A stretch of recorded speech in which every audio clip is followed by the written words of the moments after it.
Welcome to the BPD Bunch Brunch, where we get together with our favorite brunchy beverages to catch up, play games, and talk about all things BPD. I'm your host, Xannie, and today I am here with Mo, Solène, Jack, and Darren. Where in the world is everyone coming from, and what's your brunchy beverage for the day? I'm from Central Ohio in the US, and I just have a French vanilla cappuccino. Ooh. I am joining from Dubai in the UAE, and I have peppermint and pear tea in my really cute Chinese mug. I love it. It's very pretty. I'm coming from Atlanta, Georgia, US, and I have cranberry in a mystery ingredient. So I'm somewhere between Iceland and London, it feels like in my head, but I am physically in London now, and I'm drinking very strong black coffee. I'm coming from New Mexico in the United States, and I have water and I have a glass of heavy cream in this Beamer Amazing wine glass. You're drinking? No, I'm like, this is insane. You're drinking heavy cream straight up? I still have so many questions. It's an acquired taste for sure. So today we are going to be this is our first ever The BPD Bunch Reacts video. We're going to be reacting to some of your mean comments. Dun dun. Dun dun dun. So I'll start off by saying, just a disclaimer, that the vast majority of comments we get on our channel are lovely. This is not to make you think that like the stigma against BPD is the overwhelming majority. It's definitely not. But you know, for me anyway, part of recovery is laughing at the meanness. Dark humor. All right, our first one. You can't help anyone with BPD. You can only run as far away from them as possible before they hurt you. Can I say firstly, thank you to my girlfriend for sending that question in. It's nice to know I'm still in her thoughts. I mean, yes, there is that potential, but it goes both ways because we've been put in bad situations. But I do understand where the question's coming from. And you have to be careful because maybe I run faster than you. Oh, she got some zingers there. Well, I think I actually answered this one. I very rarely answer our mean comments because a lot of it's just not worth it to me, but I did answer this, and I think I said, it was essentially my response is, you know, you're not obligated to help someone with BPD, right? Like, I realize that some of us, when our symptoms are active, it can be a lot. Like, you're not obligated to stay, and just because you don't want to deal with it doesn't mean we're not capable of being helped.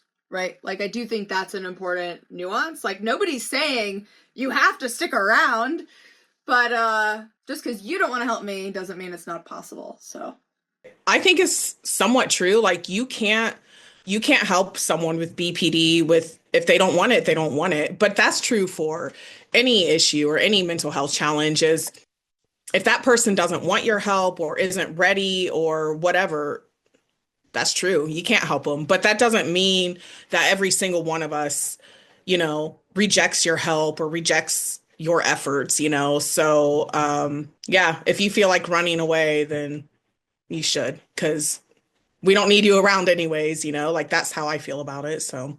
Oh, okay. I got one. This is about disclosing your diagnosis.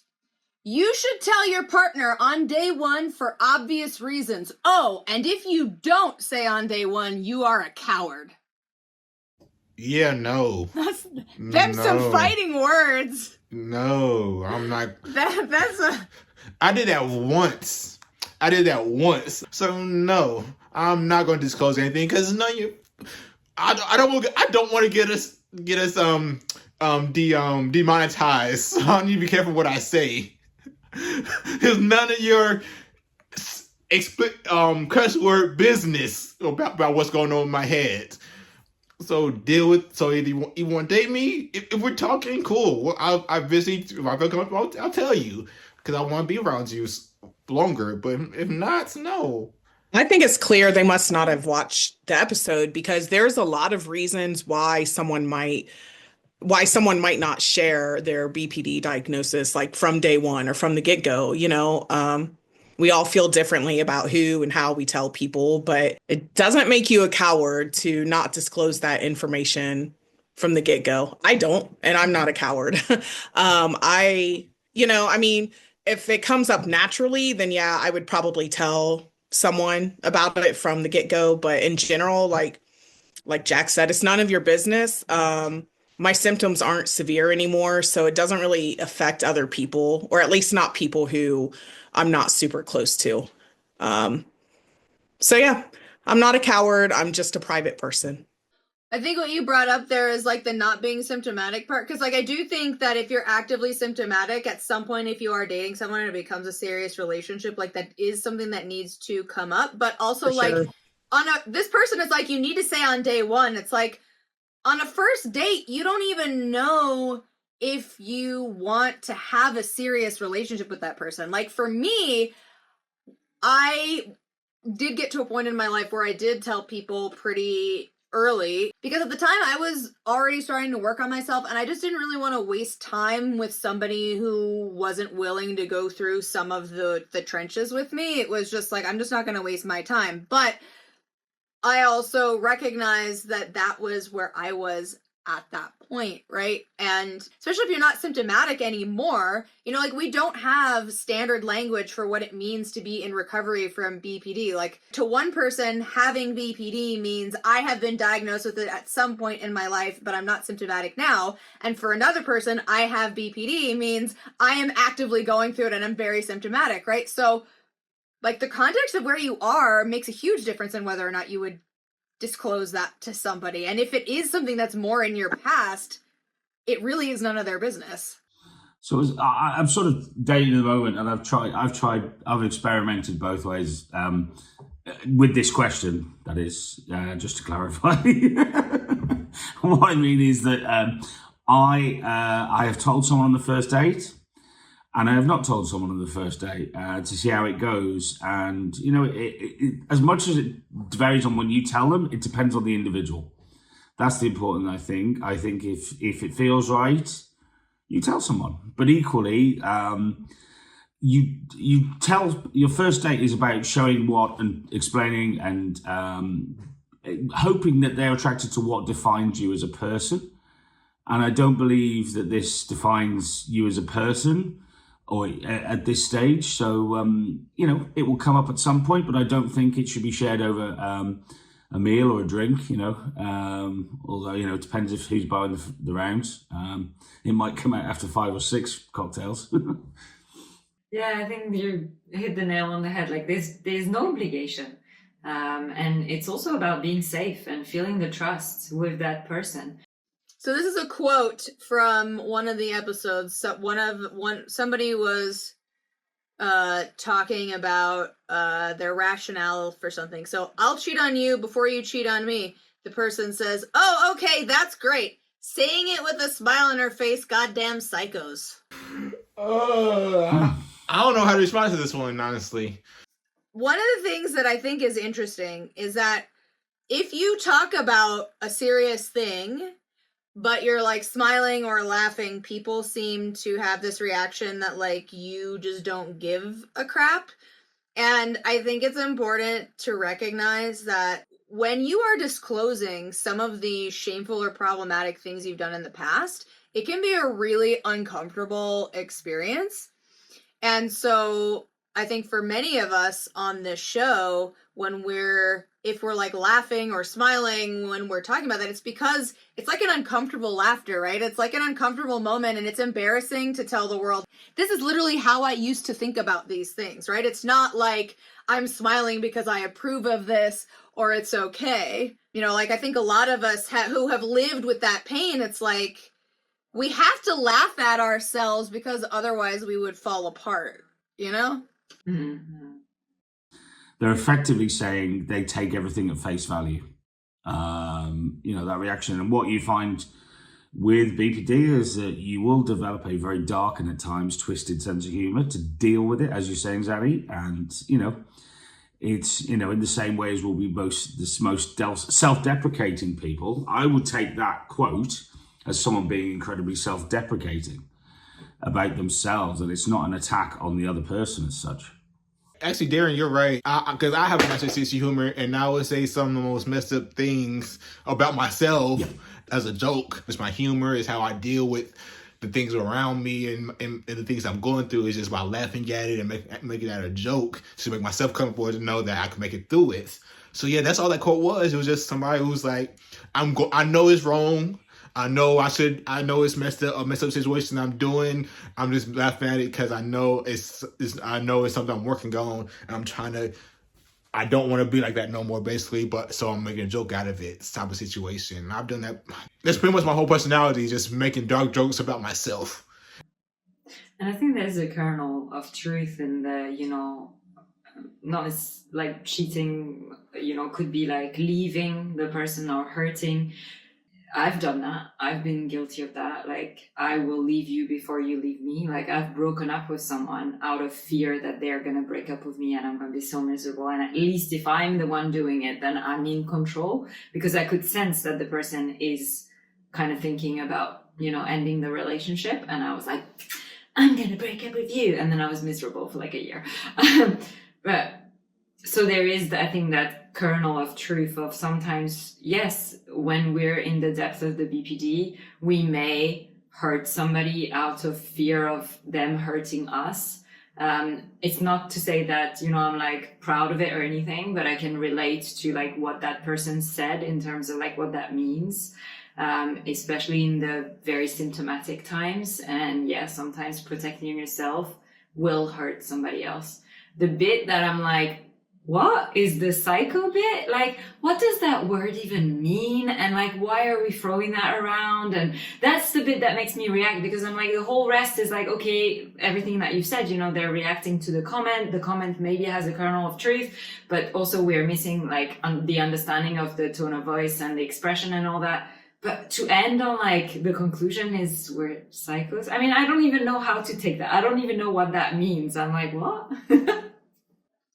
Okay, so I got another mean comment for us. I find it impressive how, even when treating these BPD patients, they exempt themselves from any guilt in relationship endings. I believe that one of the worst experiences anyone can have is being in a relationship with someone who has BPD. As sad as it is to say, these people have zero empathy for their partners, using them and then discarding people like trash. It is a very serious mental illness that everyone who had this condition seeks to romanticize instead of truly treating themselves. Run away from them before you become a victim of horrible abuse. Winky face. Winky face.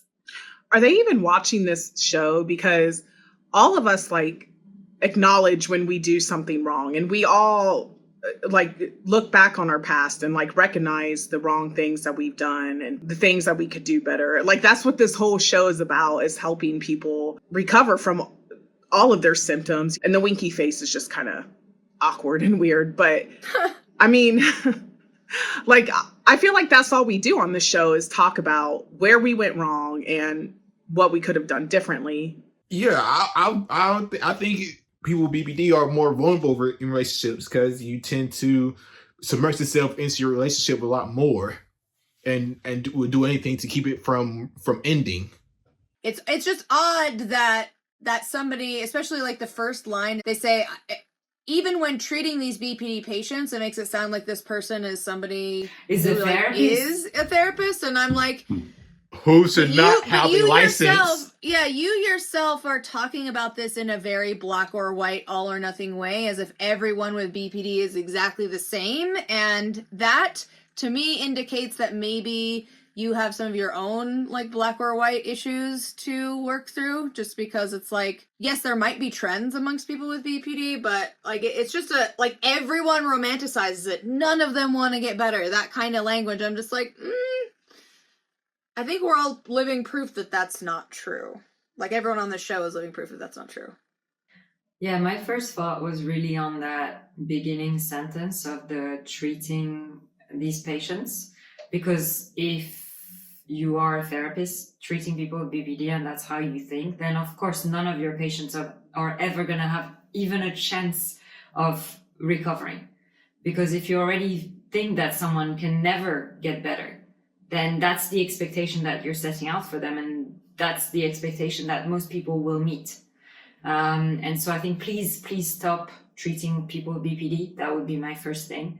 And anyone who doesn't feel comfortable working with us, I'd rather you don't, because there are wonderful people out there who do want to work with us, and that's absolutely fine. Like, not every therapist has to focus on every mental health condition. Like, I think it's okay to have your areas of specialty and to be open and clear with that. Like, I'd much rather know that from the get-go. I mean, I've had a recent experience where I realized that someone wasn't really super up to speed with working with someone with BPD, and I would have wasted a lot less time, like, knowing that from the beginning. The other thing that really kind of, the zero guilt, the zero empathy, romanticizing. Like, I carry so much guilt and shame. Like, that's part of what's made recovery so hard for me, is because of that, is because of how bad I felt in terms of like how I treated some people in my life. The empathy. I recently watched the episode about empathy, so please go watch that episode, because I think you will learn a lot about the different types of empathy and how people with BPD, on the whole, tend to be very empathetic, at least, in some aspects, and that episode has plenty of color on that. The last thing I would say, and this is really personal, but it's just like sometimes you just feel like, hey, like, I'm the exception and it doesn't confirm a rule. Like, I've been with my now husband for 12 years. So I guess I'm a living proof that you can have a pretty fucking awesome relationship with someone with BPD. I mean, I hope you would say that. Yes. Okay, cool. Just saying. Yeah. And there's also, I think, not every relationship with someone with BPD breaks down because of the BPD side of it. 100%. So one of our videos that has the most mean comments is a video of me and my husband together. I basically am saying in the video, I want to take my heart out of my chest and my husband's heart out of his chest, and if I put them together, then we'll finally be close enough. And somebody commented, and tomorrow she will be unfaithful with the first person who tells her that her dress is beautiful, and she will return to your house as if nothing had happened and will keep doing the same thing over and over again. It is as if you were a Coast Guard who saves a woman from the sea because she is drowning, calms her down, gives her hot tea, wraps her in a warm blanket, and when you turn around, she jumps back in the water. It was a very poetic, mean comment, but essentially Yes. the idea is all women I with love that BPD second cheat, half. apparently, is the sentiment, and there's nothing you can do about it. I know it maybe sounds odd, but as someone who loves writing, like, I think that second half, the Coast Guard image, is so powerful and poetic. And I was really like, wow, some of our mean comments are like really eloquent. And that part actually resonated with me because, I can totally appreciate the fact that, in my relationships, especially when I was very symptomatic, I can appreciate that the people around me would feel like that. Like, they give me shelter, they give me a hot tea, and then I go and, hurt myself again. Not necessarily in the sense that is meant about the cheating here, but in a broader context, like, I can see that. And even in the way, like, that I've supported friends with BPD, and sometimes they have symptoms come up again, and I'm just like, of course you don't want the person to jump back in the water. Ideally, you want them to be able to find the boat and, swim to shore. Having said that, I shared the comment with my husband this morning. I was like, oh, he listened to this. And he was like, yeah, but I mean, of course, you're giving them like tea and a blanket. Like, BPD is a lot deeper than that. Like, what do you expect? That it's just going to take a cup of tea for the person to feel better? And I was just like, whoa! I mean, I hadn't even thought about that angle to it, of like, the pain runs deeper. So of course, it's not that simple that, you're gonna, address the surface level and then suddenly everything is fixed. Now, to end on what I want to say, the first part I'm not even reacting to because I've never cheated. Yeah, I think for me, the issue is the idea that, like, all people with BPD are unfaithful by way of the fact that they have BPD is just, like, an odd assumption. It might be true that that more people with BPD cheat, but it's not true for me. I'd have never cheated either. Since we're on this topic, there's another comment that I'm just going to tie into this, and we can kind of talk about both of these at the same. This is part of a thread. I don't know what the original comment was, but somebody said not everyone with BPD cheats. And this person replied, yeah, and I've got a bridge to sell you. Saying not all BPDs cheat is fiction or nonsense. The only possible exceptions being treated BPDs. So, like, okay, people who make blanket statements like that with, all people with BPD are cheaters. Where are they getting this info? Because from these types of comments, it seems like they're just applying their own personal experience, or, maybe even they've heard a friend say it, but that doesn't mean that it's true. I don't think that, like, if a person with BPD cheats, it's not because of their BPD, it's because of whatever other reason that people cheat for, Okay, so this is the last one. 50% of these people don't even have BPD, they're just being enabled. Unable to do what? Why I need a would fact wanna checker for that And one. 50%. Yeah, Very that's quite a precise. statistic. Very precise. Yeah. So which side do we each fall on? Like, what do we reckon? Yeah, Are there exactly. events Like- going on in the background? It's a weird category of comment that we get sometimes where it's like questioning the diagnosis. Like, no, I think you have this, or because we get some of those sometimes.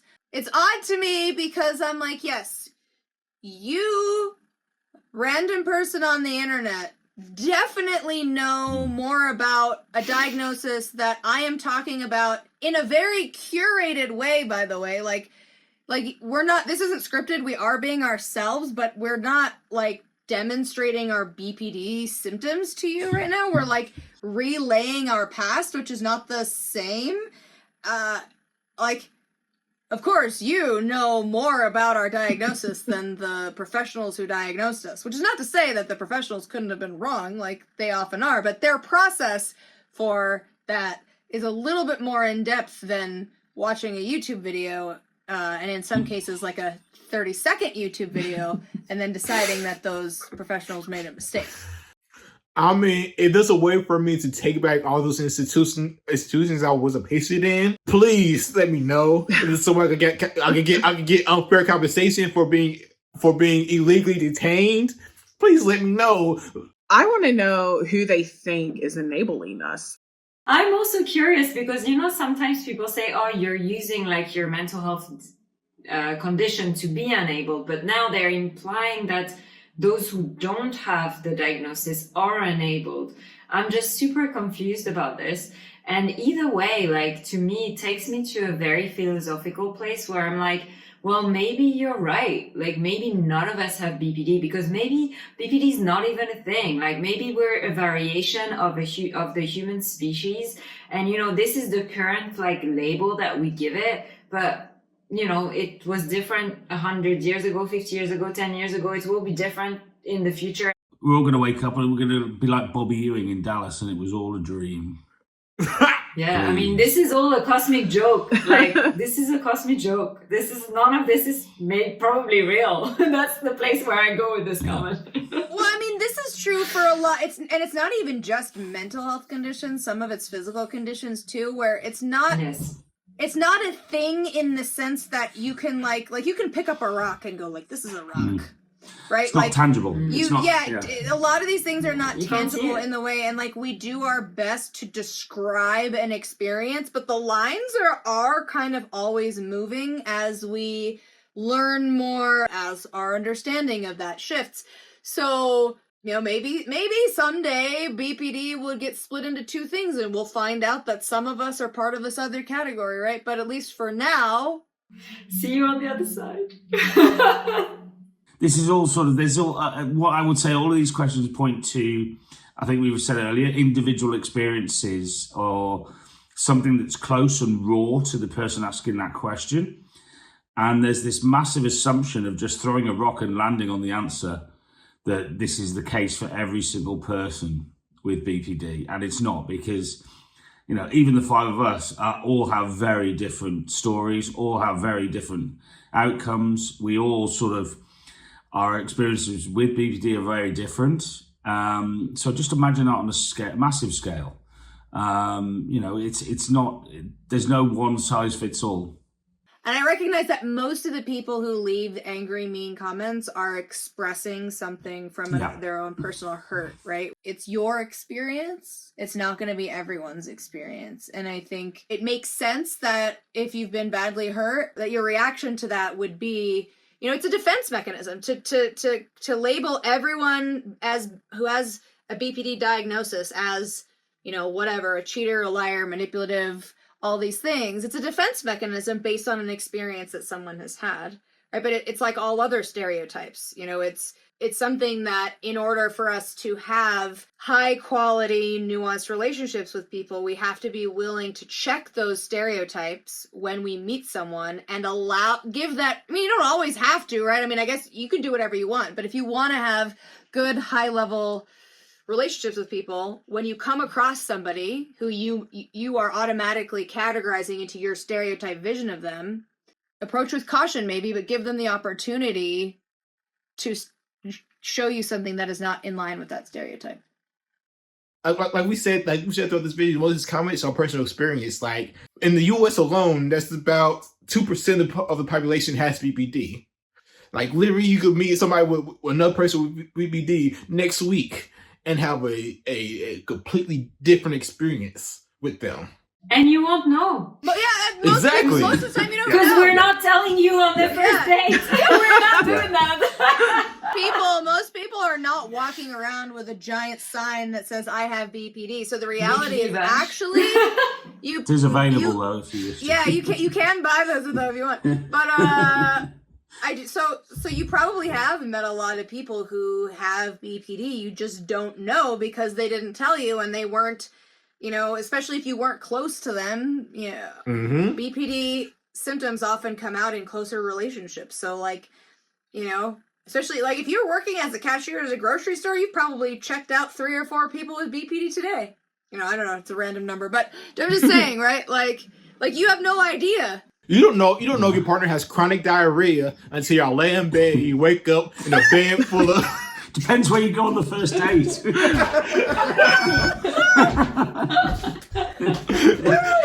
And also, I just want to say thank you for the mean comments in some roundabout way, because they help our videos be more visible and seen by a lot of people in the community who love the content, benefit from it.